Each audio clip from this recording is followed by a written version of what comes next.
Father, that you've called us to live as saints.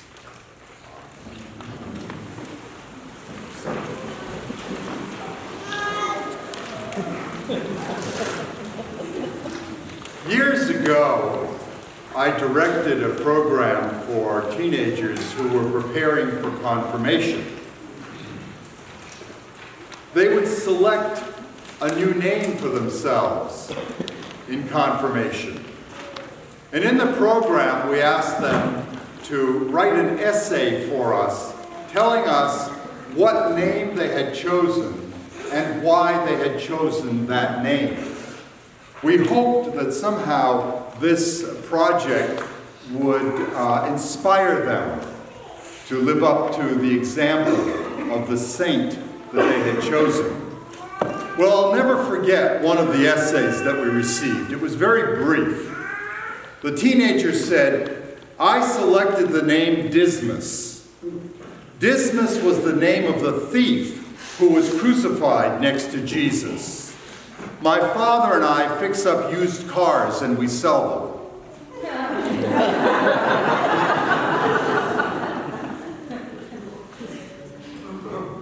Today's service, this celebration of All Saints, is about remembering and honoring our forebears, saints who gathered around Jesus in every time and place.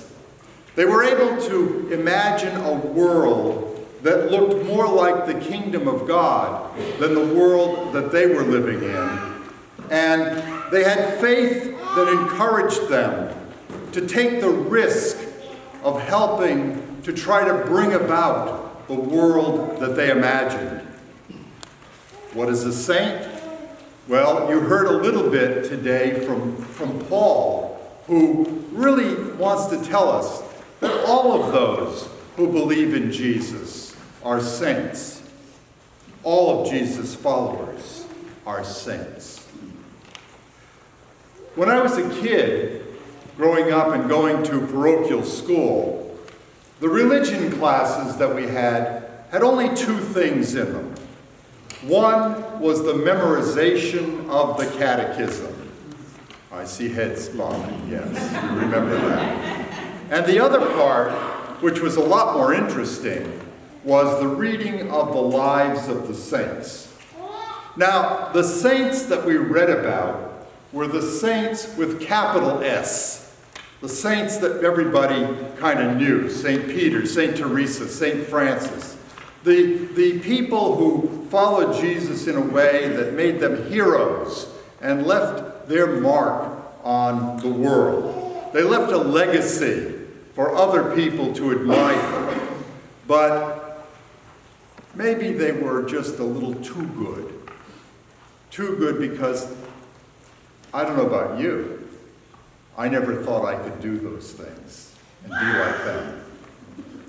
Now, we knew that there were other saints, saints with a small s. And when we used that term, we'd say, "Oh, he's a saint, she's a saint."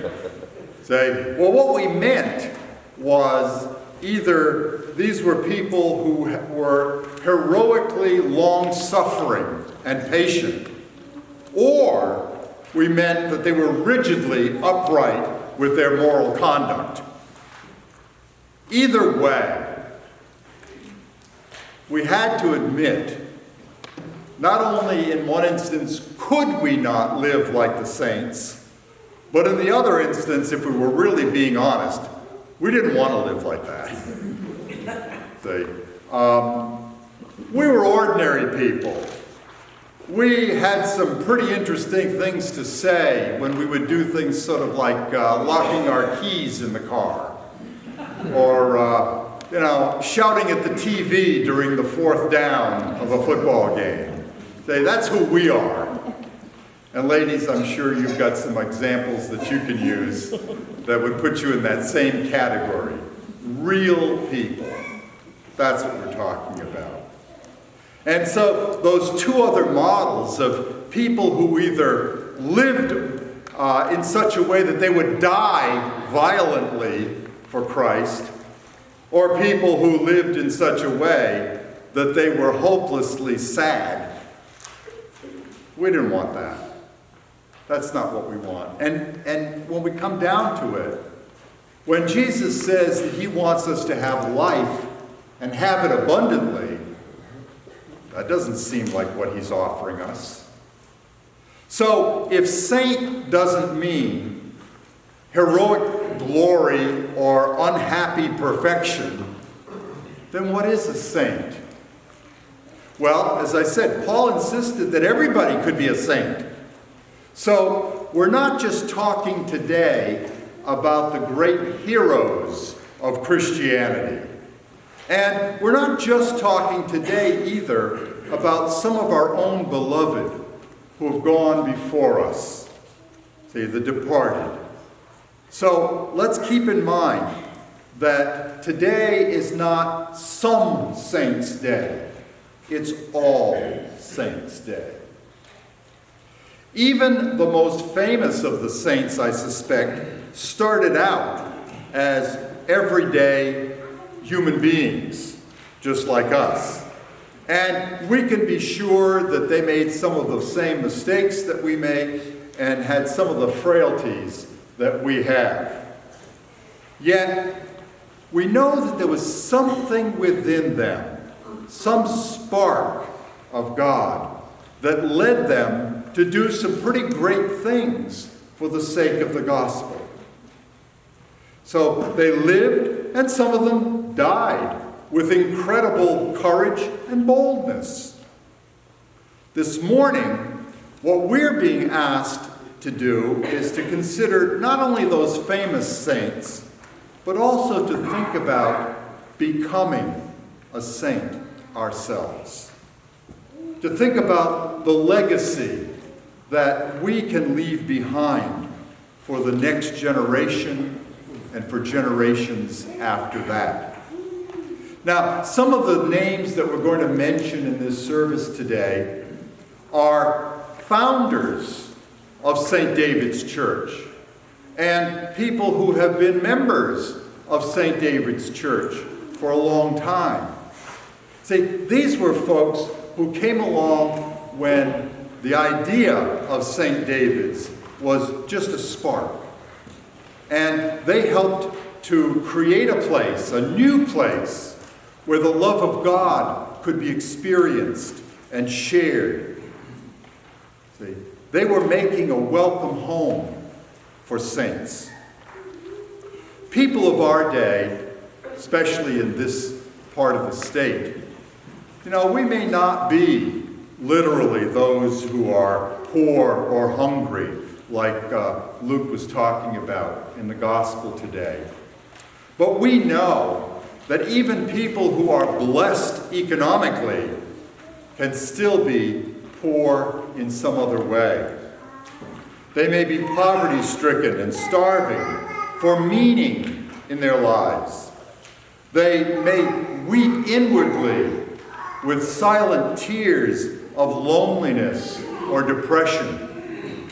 People hunger for community without even realizing it. People thirst for hope in a world that seems mad and cynical with greed and evil. So St. David's is a refuge for saints of all kinds.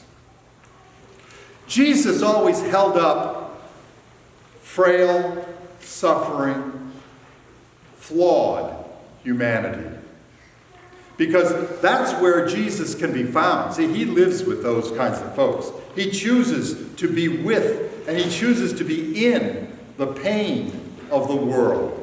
And what he's doing is calling us to follow him there. A saint is a person who follows Jesus and who joins with him in somehow lifting up this world that we live in, making it a better place, making it more like the kingdom of God that Jesus was calling into existence. Where Jesus is, we never need to fear to go. And that's what the great saints and the little saints understood. They followed Jesus down into the depths. And when they were there, they found healing. They found joy. They found communion with God and with one another. And that's a message that we want Peyton to know. We want her to know that she's living among saints and that she is called to become a saint, just as the rest of us are. And we want her to have some examples of how to live that way. And so today in baptism, we bring her into the community of the church because the church is made up of saints. No, not saints with great glory. You don't have to worry about falling off your pedestal. Say, you're safe. All you have to do is say yes to the call of Jesus. And that call includes Jesus reaching out and telling you that you are loved. A saint is someone who recognizes that he or she is loved by God and is willing to do with their own life what that calls us to do, wherever we are. So today, I want you to remember on All Saints' Day that this is about you. Amen.